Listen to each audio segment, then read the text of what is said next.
এরপর প্রশ্ন হলো, মিটফোর্ডে এক ব্যবসায়ীকে হত্যা করার পর লাশের উপর উল্লাস করা হয়েছে, এ ধরনের নৃশংস হত্যাকাণ্ড রোধে করণীয় কি?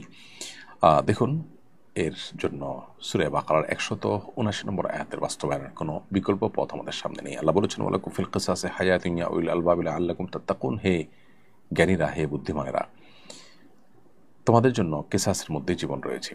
অতএব কেসাস এটাকে পরিপূর্ণভাবে যদি আমরা বাস্তবায়ন করার জন্য সিদ্ধান্ত গ্রহণ করি, কোনো প্রকার আইনের ফাঁকফোকর দিয়ে অপরাধী যেন পার পেয়ে না যেতে পারে, এবং হত্যাকাণ্ড যারা সম্পাদন করে তাদের মৃত্যুদণ্ড এটা যদি নিশ্চিত করা যায় এবং দ্রুততার সাথে নিশ্চিত করা যায়, বছরকে বছর যদি বিচারের নামে সেটাকে ঝুলিয়ে রাখা না হয়, তাহলে সেক্ষেত্রে ব্রিটিশদের যে আইন, অপরাধীদেরকে বাঁচানোর যে আইন, সে আইনের কাঠামো চেঞ্জ করে যদি অপরাধীদের বিচারকে ত্বরান্বিত করা হয়, প্রয়োজনে দ্রুত ট্রাইব্যুনালের মাধ্যমে এই ধরনের লোমহর্ষক এবং এই ধরনের চাঞ্চল্যকর হত্যাকাণ্ডগুলোর বিচার করা হয় এবং খুব দ্রুততম সময়ের মধ্যে বিচার সম্পন্ন করে তাদেরকে যদি শাস্তির মুখোমুখি করা হয়, দৃষ্টান্ত দেওয়ার মতো শাস্তি যদি কার্যকর করা যায়, তাহলে ইনশাআল্লাহ এগুলো থেমে যাবে।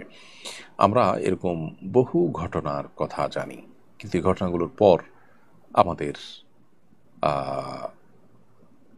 দুঃখ, আমাদের কষ্ট, আমাদের অপরাধের প্রতি ঘৃণা, সেগুলো যখন আমরা ভুলে যাই, তখন হয়তো এর বিচার শেষ হয়, কেউ ছাড়া পায়, যাদের টাকা আছে তারা বিভিন্ন রকমের উকিল, মুখতার, ব্যারিস্টার দিয়ে তারা পার পেয়ে যান, অনেকে হয়তো সেখানে সাফারার হন, অনেকে নির্দোষা বরং ফেঁসে যান।